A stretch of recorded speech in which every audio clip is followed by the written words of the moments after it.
Hello everyone.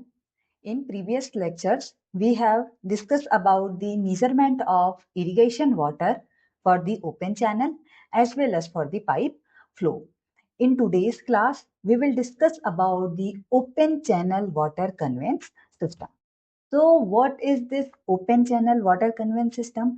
It is a method where water is distributed or transported through the open channel.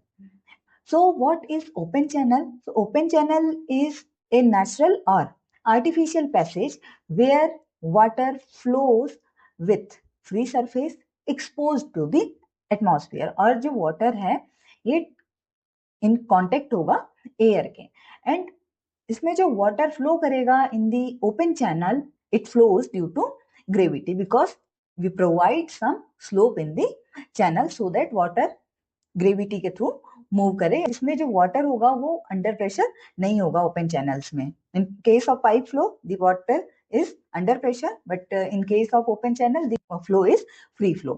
Now in open water conveyance system there are several components. Several components are like main canal, branch canal, filled canal, regulators and gate, and then cross drainage structures etc. तो इनके purpose क्या है? तो ये जो main canal है इसका purpose क्या है? इसका पर्पस है convey water from the main source, and since ये मेन सोर्स से वाटर को कन्वे कर रहा है means size will be larger and will carry large volume water. Now branch canal. So जब मेन कैनाल है इससे कनेक्टेड होगी ब्रांच कैनाल, एंड इस मेन कैनाल से वाटर जाएगा ब्रांच कैनाल में, and from the branch canal different areas में जाएगा. देन आती है फील्ड चैनल. सो फील्ड चैनल्स जो है वो स्मॉल चैनल्स होती हैं जो कि डिलीवर करती है वाटर को इन दी फील्ड और एग्रीकल्चरल लैंड जहां भी हमें वाटर इरिगेट करना है और डिलीवर करना है. देन आते हैं regulators. So regulators and gate ये दोनों ही वाटर को कंट्रोल करने के लिए यूज करते हैं. Like if we are diverting water in any specific area, तो कितने अमाउंट ऑफ वाटर डिलीवर करना है we can control this amount of water, और जो वाटर डाइवर्ट कर रहे हैं उसे बाय दी गेट्स और regulators. Then cross drainage structure. So when we use this cross drainage structures, तो cross drainage structures are used when river and canal crosses each other, या जब कैनाल एंड रिवर का intersection हो रहा हो, in that case we use the cross drainage structure. There are aqueducts, siphons etcetera are the cross drainage structures. Now we will see the type of flow in open channel. So there are steady flow, unsteady flow, uniform flow or non-uniform flow. So in case of steady flow, the flow characteristics at any point do not change with time. Unsteady flow में exactly opposite होगा, जो flow characteristics है वो change होगी with time. Uniform flow में क्या होगा? Steady flow होगा एंड मीन वेलोसिटी जो है ये दोनों सेम होंगे और कांस्टेंट होंगे at each cross section of the channel. And in case of non uniform flow, the flow where the mean velocity changes from cross section to cross section. So in open channel there are two type of losses. One is seepage loss and another one is the evaporation losses. So evaporation losses are very less as compared to seepage losses. Now suppose it's a channel और ये front view है channel का. So this part is जो highlight किया है, it is in contact of atmosphere, ये इसमें sun rays के साथ एक्सपोजर है वाटर का. एंड जो नीचे वाला पार्ट है ये इसका है अर्थ से, जो स्ट्रक्चर है उसका अर्थ से कांटेक्ट है. सो जो टॉप लेयर ऑफ वाटर है इससे लॉसेस होंगे वो इवेपोरेशन में जाएंगे, एंड ये जो साइड एंड बॉटम वाला पार्ट है चैनल का इससे जो लॉसेस होंगे वो सीपेज लॉसेस में जाएंगे. तो in any project related to open channel, seepage is considered as the important parameter, and जो seepage है इसको several factors affect करते हैं, like soil type में hydraulic conductivity, like किस तरह की soil है उसके पे डिपेंड करता है कि उसमें water की entry किस रेट से होगी. area weighted by the channel or canal, extent of deposition of silt along the canal or along the channel, किस पार्ट में डिपोजिशन ऑफ सिल्ट है. Then water table condition, like it's a canal and इस side में water table ये है side में, so in that case since जो side वाली वाटर बॉडीज है इसका वाटर लेवल कम है तो सीपेज के थ्रू वाटर इस साइड मूव करेगा। यदि वाटर लेवल सेम होता उस केस में वाटर टेबल जो है कैनाल का ये या जो वाटर है कैनाल का ये कंट्रीब्यूट नहीं करेगा in the adjacent areas. Then frequency of canal uses. अब कैनाल जो है वो डिपेंड करता है कि हम किस फ्रीक्वेंसी से यूज कर रहे हैं या किसी स्पेसिफिक एरिया में कब वाटर की रिक्वायरमेंट है। तो on the basis of requirement canals का यूज कर रहे हैं। तो डिपेंड करता है कि कैनाल को किस फ्रीक्वेंसी से यूज कर रहे हैं, इस पे भी सीपेज लॉसेस डिपेंड करते हैं। And age of the canal, like यदि कैनाल न्यूली कंस्ट्रक्टेड है, in that case the losses और the seepage losses will be less, while if canal is old या इसका proper repairing नहीं हुई है, in that case the seepage losses will be more. Now how do we calculate the seepage losses? So there is a formula to estimate the seepage losses. Seepage losses or seepage from the canal or canal losses can be estimated by this. S is equals to C is the constant जो कि depend करता है soil पे। If it's a steep clay soil then C की value होगी 0.0015 and for the very sandy soil value will be 0.03। L is the length of the canal, P is the perimeter or average perimeter of the canal, and R is the hydraulic radius. So all this term like average weighted perimeter and hydraulic radius we will discuss in the further slide. Now how do we measure the seepage losses? So there are three methods. One is the ponding method, another one is the inflow outflow method, and third one is the seepage meters. So in ponding method, suppose it's a section 1 and this one is the section 2. So in sections को either किसी temporary structure से या permanent structure से इसमें water को पॉन्डिंग करके रखेंगे। And अब वाटर हमने पॉन्ड करके रखा है इन दोनों पॉइंट्स के बीच में और दोनों सेक्शंस के बीच में, श्योर ये जो स्ट्रक्चर्स पॉन्डिंग के लिए यूज किए हैं ये वाटर टाइट हो सो दैट इसमें किसी भी तरह से इनफ्लो ना हो। मीन्स तो क्रॉस सेक्शन हमने या सेक्शंस हमने चूज किए हैं उसमें किसी भी तरह का ना ही इनफ्लो आना चाहिए ना ही आउटफ्लो होना चाहिए। अब जनरली इस पॉन्डिंग मेथड को 24 आवर्स के लिए यूज करते हैं। मीन्स 24 आवर्स में कितने चेंजेस आए। सो लॉस को मेजर करने के लिए जो ये पॉन्डेड वाटर है इसका हम लेवल को कांस्टेंट मेंटेन रखते हैं। एंड कांस्टेंट मेंटेन रखने के बाद में भी मेजर के 24 आवर्स में कितना वाटर हमने पोर किया है या फिल किया है इस पॉन्डिंग सेक्शन में to maintain the constant level of water. And जो अमाउंट ऑफ वाटर ऐड किया है to keep the depth of the water in the canal constant, ये अमाउंट ऑफ वाटर कहलाएगा seepage. Another one is the inflow outflow method. So inflow outflow method में for the measurement of irrigation water we use the flumes, weirs etcetera. So जैसे ponding में हमने 2 sections के बीच में water को की ponding की थी, in case of inflow outflow method we measure the discharge और flow at 2 points, at upstream side जहां से वाटर रिलीज होके आ रहा है and another one is the downstream side. हम इन दोनों पॉइंट्स पे सपोज एट जो इनफ्लो हमने इसमें दिया था इट वाज 10 और जो डेप्थ ऑफ वाटर थी एट सेक्शन 1 और section A, it's a section A and this one is section B. So suppose at section A the depth of the water was 10 meters and जब ये पहुंचा at section B that time the depth of water was 8 meter. So इसमें 2 meters का loss हुआ। So inflow outflow method में 2 sections पे depth of water को major करके हम आइडिया लगा सकते हैं कि इस एरिया से कितना सीपेज लॉस हुआ है। मीन्स इस पार्ट से इस पार्ट तक आने में 2 मीटर्स ऑफ या 2 मीटर डेप्थ जो है वाटर का लॉस हुआ है, या ये वाटर जो है सीपेज के थ्रू ग्राउंड वाटर में कंट्रीब्यूट कर रहा है। Third one is the seepage meters. So seepage meters जो है ये परमियोमीटर के एडवांस फॉर्म है। जो कांस्टेंट हेड परमियोमीटर्स होते हैं टू मेजर दी परमिएबिलिटी, इसका एडवांस फॉर्म है seepage meter. And seepage meter को डिस्टेंस पे इंस्टॉल करने होते हैं and this meters gives the reading of seepage, या जितना वाटर इससे इनफिल्ट्रेट हो रहा है या लॉस हो रहा है, इसकी रीडिंग इससे मिल जाएगी।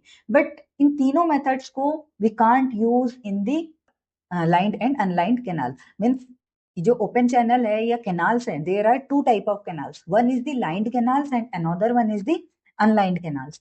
लाइंड कैनाल्स वो होती हैं जिसमें सीपेज लॉसेस को कंट्रोल करने के लिए वी प्रोवाइड सम लाइनिंग या कंक्रीट मटेरियल प्रोवाइड करते हैं, या बेंटोनाइट क्ले से कॉम्पैक्ट करते हैं, that is known as the lined canal. And unlined canals होती हैं जिसमें हम किसी भी तरह का मटेरियल या किसी भी तरह के सीपेज लॉस को कंट्रोल करने वाले मेजर्स को यूज नहीं कर रहे हैं, एक नॉर्मल अर्दन मटेरियल से कंस्ट्रक्ट करेंगे canal, that is known as the unlined canal. तो ponding method and inflow outflow method both are suitable for the lined as well as unlined canal. अब ये दोनों सुटेबल क्यों है? बिकॉज हमें इसमें दोनों में मेथड में किसी में भी सॉइल के अंदर या बीनीथ दी सॉइल किसी भी तरह का इंस्टॉलेशन नहीं करना है। वाइल सीपेज मीटर के केस में हमें मेजर करना है सीपेज को और तो इसे इंस्टॉल करना होगा इन अर्दन मटेरियल। सो जो सीपेज मीटर्स हैं ये यूज होंगे only in the unlined canal. Now design of open channel. So as we have previously discussed the average wetted perimeter, hydraulic radius. So what is this average weighted perimeter? So average weighted perimeter वो होता है जो एक canal है इसका जितना area या water के कांटेक्ट में है, that is known as the weighted perimeter. So here we can see this is the front view of any canal, and इसमें ये जो blue color से fill है ये है water flow हो रहा है. So here we can see this T represents the wetted area, this bottom width represents the wetted area, and this T represent the wetted area. So this जो भी area contact में है with water, canal का जो भी part contact में है with water is known as the weighted perimeter. So average weighted perimeter is a combination of this T plus B plus T, side से एंड बॉटम से जितना भी कैनाल जो है वाटर से डायरेक्टली एक्सपोज्ड है. Now hydraulic radius. So hydraulic radius is a ratio of area divided by perimeter. Now how do we estimate the cross sectional area of the canal? So suppose this one is our canal, this one is the bottom width, ये width है, this one is width, जहाँ पे जब उस surface level पे या जो top of the water है जहाँ तक वाटर फ्लो कर रहा है उस सरफेस पे विड्थ ऑफ द चैनल है, and this one is the top width जो कैनाल को एक्चुअल में डिजाइन किया उसके टॉप में जो भी विड्थ है. Small d is the depth of water, जितनी डेप्थ में वाटर फ्लो कर रहा है, and capital D is here is the total depth of channel और canal. So area can be calculated by B plus D, since water सिर्फ ये blue वाले part में फ्लो कर रहा है, so the area will be B plus T divided by 2 width into depth, we'll get the area. Now hydraulic slope. So how do we calculate the hydraulic slope?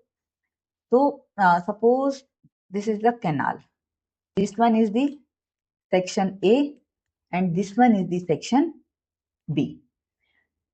Here we released the water जिसकी depth थी 10 meters, and B point तक पहुंचते तक जो depth थी water की वो थी 9 मीटर. तो इसके डेप्थ में विथ रिस्पेक्ट टू लेंथ, और जैसे वाटर ने ट्रेवल किया इसके लेंथ में चेंजेस आए, सो इसके थोड़ा डेप्थ में जो चेंजेस आए हैं with respect to time, this is known as the hydraulic slope, या जैसे हाइड्रोलिक ग्रेडियंट होता है exactly like hydraulic gradient hydraulic slope होगा, जो कि चेंज इन हाइट और elevation of water with respect to length of the channel. ये जो वेलोसिटी होती है ये डायरेक्टली प्रोपोर्शनल होती है to the square root of this hydraulic slope. Now in open channel there is a two very important terms, one is the freeboard and another one is the angle of repose. तो ये freeboard क्या होता है? freeboard provide करते हैं to prevent the channels from the overtopping. अब ये overtopping क्या होती है? like ये चैनल है, इस चैनल में वाटर फ्लो कर रहा है अब ये जब ये फुल फ्लो कंडीशन में वाटर फ्लो करेगा उस केस में मे बी वेव एक्शन होगा कुछ। So wave due to wave action water जो है वो आउटसाइड में थ्रू करेगा, ये कैनाल वेव एक्शन के कारण आउटसाइड में जाएगा। तो वाटर बाहर ना जाए एंड उस वाटर को हम प्रॉपरली यूटिलाइज कर सकें, इसलिए हम प्रोवाइड करते हैं free board. So the canal, इसमें वाटर फ्लो कर रहा था इसमें इस डेप्थ पे, तो ये जो पार्ट है ये फ्री बोर्ड के लिए प्रोवाइड किया, मीन्स डिजाइन किया गया है कैनाल इस डेप्थ के लिए, बट फ्री बोर्ड प्रोवाइड करने के बाद में टोटल डेप्थ विल इंक्रीज। तो थंब रूल है, there is a thumb rule कि जो भी टोटल डेप्थ होगी उससे 1.2 से आप मल्टीप्लाई कर दो, या इफ डेप्थ ऑफ कैनाल जो है वो 10 है देन हम उसका 20% उसमें फ्री बोर्ड ऐड करेंगे, so it will be 12 metre. Now angle of repose. So जब हम कैनाल्स को डिजाइन करेंगे उसके साइड में एम्बैंकमेंट्स होंगे एंड ये एम्बैंकमेंट की स्टेबिलिटी डिपेंड करती है टाइप ऑफ सॉइल पे, and different type of soil का एंगल ऑफ रिपोज डिफरेंट होगा। अब ये एंगल ऑफ रिपोज क्या है, दिस वन, ये जो इसके टॉप से ये this one, in this case in case of silt the angle of repose is this one, and in case of clay soil angle of repose is this one। तो sandy soil coarse grain है तो इसका angle of repose low होगा as compare to silt and clay soil. Clay soil में fine particles हैं, so angle of repose will be more, जो इसका hip बनेगा वो ज्यादा हाइट तक बनेगा as compared to sandy soil। So for the sandy soil angle of repose will be less, and for the clay soil angle of repose will be more। This means in case of sandy soil जो हमारे canal का ये embankment बनेगा वो इस तरह से कुछ बनेगा क्योंकि इसका एंगल ऑफ रिपोज कम है। सो ये फर्स्ट केस। सेकेंड केस में सिल्ट सॉइल है, तो सिल्ट सॉइल के केस में ये जो थोड़ा एंगल है मॉडिफाई हो जाएगा, ज्यादा एंगल दे सकते हैं इसमें हम। And in case of clay soil ये और स्टीप हो सकता है। This one is the third case, third is the case of clay soil. Now how do we estimate the discharge from the channels? So we know that if we have velocity and cross section area, in that case we can estimate the volume of water or discharge. So in case of open channel, first we will estimate the velocity of flow, and by multiplying with cross sectional area we will get the volume. So there are three formulas. One is Chazy's formula, another one is the Manning's equation, and third one is the Darcy-Weisbach formula. So according to Chazy's formula, velocity of flow is proportional to the square root of hydraulic radius and hydraulic slope. And we can write this velocity is equals to C. C depend करेगा slope of the soil पे, depth पे, channel surface पे। Chazy's coefficient है ये square root of RS, जो proportionality constant हो गया, Chazy's constant। Then another one is the Manning's equation. So as per Manning's equation, velocity of flow is equals to R the power or hydraulic radius की power 2/3 S the power 1/2 divided by N. So here N is the Manning's roughness coefficient. Then in Darcy-Weisbach formula, V is equals to square root of 8G. G is the acceleration due to gravity. R S divided by F. So here F is a Darcy-Weisbach formula. And by getting the velocity of flow using these formula or any one of them, we will get the Q is equals to A into V. A is the cross sectional area and V is the velocity of flow. So this is all about open channel water conveyance system and designing of open channels. So thank you so much.